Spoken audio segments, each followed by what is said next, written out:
You're listening to The Money Hour with your host, Tina Mitchell, and co-host Keelan Harvey on Alternative Talk AM 1150. Now, back to the show with local mortgage experts Tina Mitchell and Keelan Harvey. Welcome back to the Money Hour at 1150 AM KKNW, the Saturday, September 21st show. I am your host, Tina Mitchell. And I am your co-host, Keelan Harvey. We are your local mortgage experts. It's a great day to talk about money, and that's what the show is all about. How to make money, how to save money, so you can have a better quality of life for you and your family. If you're hearing our show at a different time or day, you are listening to a rebroadcast, but we're here to connect you with the guests that we have on the show. Please call the show at 1-855-400-1150. Again, that's 1-855-400-1150 or online at themoneyhour.com. In studio right now, back again, we have Sandi Tampa of Windermere Real Estate East, and we're talking about the Eastside housing market. Sandi, thank you so much for joining Keelan and I back in studio. Thank you so much for having me. I so enjoy being on the show. And a little bit about Sandi. Sandi is a skilled veteran with 15 years of real estate expertise. She is based out of Bellevue and primary focuses on the East Side. Sandi is a highly accredited managing broker. Her credentials include accreditor buyer's representative, certified residential specialist, and master certified negotiation expert. What does this mean to you? It means that she is dedicated to being the best she can be to serve you and your referrals with the highest level of professionalism and skill possible. Sandi, I'm so excited to get your feedback here with all this employment news and Bellevue. I mean, it seems like they're taking over. It's some exciting stuff on this East Side. Tell us a little bit about the market on the East Side. How are we doing? Okay, the East Side market, we are solidly in a seller's market with 1.9 months of inventory. Months of inventory is how we take the pulse of the market.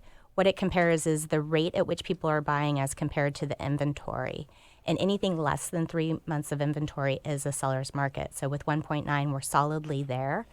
This time last year, so August 2018, we were 2.2 months of inventory. So we were actually a little slower.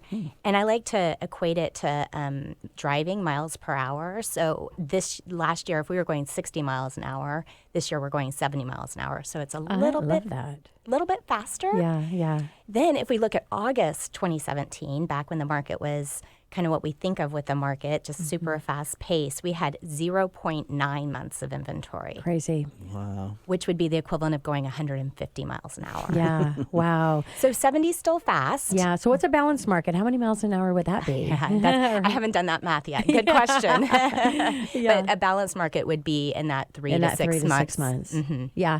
And so isn't that interesting because depending on who you're talking to, if they don't have the data and the information that you do, Sandi, they may think, well, we're kind of in a buyer's market. Not at all. Completely in a seller's market. We haven't even reached that balanced market, which is our goal and what we try to do and is best for everybody is to keep it in a balanced market to where it's comparable and fair on both sides for buyers and sellers. Exactly. Yeah. Oh my gosh, it works so beautifully to be in a balanced market if that really ever exists. Yeah. But it's weird. Our market is behaving. We're very price sensitive, Yes. and you've got to. Buyers can be a little more picky right now. So even though our numbers show that we're in a seller's market, we have less homes selling for over asking price than we did this time last year, which is really interesting. Yeah. We're down. So in 2018. August 2019, 17% of the homes sold for over asking price with multiple offers versus this time last year it was 29%. Yeah. So it's interesting. So we're technically more of a seller's market, yet we're behaving a little more like a balanced market. Yeah. So it's interesting. And I love the data, and that's really a call to action. If you're not working with a real estate agent that's providing the data of exactly what's happening right now, whether you're on the seller side or the buyer side, it's critically important so you know and why your real estate agent is setting up a strategy like they are to help you be successful. So Sandi, let's talk about multiple offers. So where we're at right now in inventory at 1.9 in months, which means if no more inventory hits the market in 1.9 months, there's going to be no homes left to sell. That's what that means, correct? It's exactly what that means, which is nonsensical, right? Like it's not going to happen. Of course. And it does not translate to time on market either. Yes. So time on market has increased. It's interesting. Your best chance of selling really is in that first week, and the longer you're on the market, the lower your sale price to original list price Yes. ratio is going to get. So Yeah. it's an interesting phenomena, and I love numbers, and I'm an engineer by degree, Yeah. so I love digging into it and trying to understand Well, and them. also I think it's important too, as a buyer or seller, you need to make sure that your agent is providing their own personal numbers because, Sandi, I know you do that because you have unbelievable numbers in what you're able to accomplish for your clients, and especially on the seller side on that days of market. So make sure you're getting that information from your agent. So what is happening with multiple offers? Is it the same? Is it less, more? What are you seeing in our market? Yeah, so what we're seeing is less multiple offers. It seems that buyers are shying away from it. But if there's going to be a multiple offer, a lot of times a buyer will pull back and wait to see if it stays on the market. Then if it's on the market for more than a couple weeks, a buyer sees opportunity, and we're seeing lower offers than we've seen. So it's interesting. It's never boring, and it's just fun to see. Yeah. That said, I was in a multiple offer situation this week where there were 8 offers and it went well over asking price. So Yeah. it really depends on your starting price. What about interest rates right now? That's really interesting. And how? What is your? I mean, we know our side of it. I'd be curious to know your side of how that's impacting the housing market. Well, great question. So oh my gosh, interest rates are just, last week they rose, and then the short-term announcement, which, as you said, doesn't really impact long-term, but consumer perception is that it does. So, interest rates dropped below 4, and that is a great bargain for buyers. And interest rates, what I tell my buyers is if you're an average buyer getting a loan, then interest rates impact your affordability more so than purchase price. Always. Right? Mm-hmm. So if interest rates go from 3.5 to 4.5, and 4.5 is still a great interest rate, your buying power goes down by 10%. And that's huge. Yeah. And so it was interesting. So late last week, interest rates bumped up a little bit with all the craziness in the bond market. And I had buyers who were making offers last week, and then we had to recrunch numbers, and they lost like $15,000 in buying power. So that's real. So it's interesting. It's really, it's dynamic and it's fluctuating, and oh my gosh, you guys have your hands full as far as juggling all that. That was actually the worst week in mortgages since 2016. From Yeah. Monday through Friday, they said. Yeah. And it's crazy as an expert using video, and we've talked about this with other experts that we had on the show about the power of video. And it's just make sure you're communicating a message, no matter what expert you are. So this morning I just did a video. It's there. It's available. Anybody that happens to ask for it, I'll send it to the video, and it kind of talking about it on Money Chat. And so just getting that information out there. So Sandi, you talked about the consumer perception, and which is really interesting because when you think that when the Fed's lower prime, it's going to directly affect mortgage interest rates, that actually gets people active and start doing more because they feel that, mortgage rates are going to go down and it's time to go in. So more important to continue with that education so that there's not a shock of what's, really happening.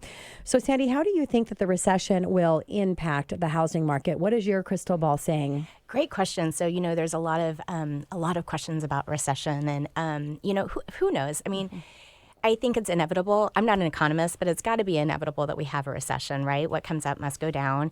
And I was talking to a past client earlier this week who's a CFO, and he said that the inverted yield curve that we've been talking about now for months has predicted 9 out of the last 5 recessions. So meaning that, it can be a false indicator, but I just thought that he was a good source for that. The other thing that I thought was interesting, I was listening to Steve Harney, who's also an economist, and he made the point that of the last 5 recessions going back to 1980, only 2 have resulted in depreciation. And unfortunately, the one on everybody's mind is the last one, where nationwide housing prices took a nosedive. In 2001, where the stock market almost lost 25%, home prices actually nationwide went up 6.1% during the recession. So I think it's hard to predict. I don't think it's really going to impact the housing market, but who knows? Yeah. The likelihood is it's not. But whenever a buyer has uncertainty and fear, that's going to cause them not to make a buying decision. Yeah, and I like where you talked about the economists, not to say take anything away from economists, because we have some of the best that come in here to studio in our local market, but it is true when you look at information, economists are right 50% of the time. It's just nobody can predict what's happening with the market. Just take interest rates, and every economist was saying every year, this is the year that we're going to see 6% plus interest rates. never happened. Right. And now we're back to almost historical low interest rates. So crazy. And I mean, in 2008, that mortgage piece, things were out of control. There's like yield spread, and we've had all these regulations in place now, and I mean, they've done a great job. Like we go through, people have no idea what we go through on the back end to get all of our ducks in a row to qualify people. They've addressed all of that. Yeah, And 100%. So, I don't know how, unless there's some craziness going on with big banks behind the scenes, how that could even happen again based on what we have to do to qualify. Not for that reason. Not for that reason specifically, at least. So, we don't see that coming. And the other thing people are talking about and where we've seen impacts in rates is elections. Yes. So let's touch base on that. What about the election, and how do you think the market's going to react to that?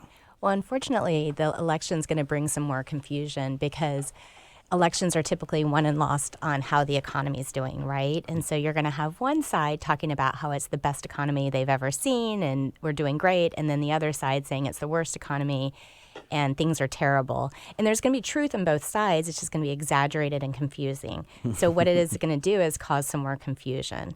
So it's just a great opportunity for a buyer to have courage and realize that everything's going to be okay. Our demand here locally is real. And I think that interest rates are so are so looking nationwide. The last recession, prices went down 1.9%. Interest rates are going to impact that more than anything. So if a buyer can take advantage of the low interest rates and have the courage right now to buy a house, if they want to buy a house, right? Like buy it because it's right for your situation, but don't let these things make you take pause. Yeah, there's a shortage of at least one, sometimes multiple, but either shortage money, buyers, or sellers. We're not short money. We're not short buyers. We're short on the seller side. And so, it's just interesting with those dynamics. So let's talk about buyers right now, Sandi. And what are you advising your buyers to do to be able to take advantage of this market? Just to have the courage. Also, it's a great time to stretch. I never want someone to buy outside of their comfort zone, but with interest rates being what they are, and practice that payment. What's the difference between what you have today, what you're paying today, and what you're going to pay with this new payment, and see what it feels like, and make sure you can afford it. And if you've got upward movement in your career and that sort of thing, matters too. Great advice. And most mortgage solutions aren't permanent. It's going to possibly get cheaper down the road as you gain equity and things and holding on to it. And the biggest risk that you have is having to sell in a down market. So if you can afford that mortgage payment, you're leveraging yourself significantly. I mean, that's the whole reason I switched over to the mortgage, because I love it as an investment. So, diversify. We talked about that before the show. But what a great investment, though. I mean, so get out there and really gain some wealth. It's a smart thing to do.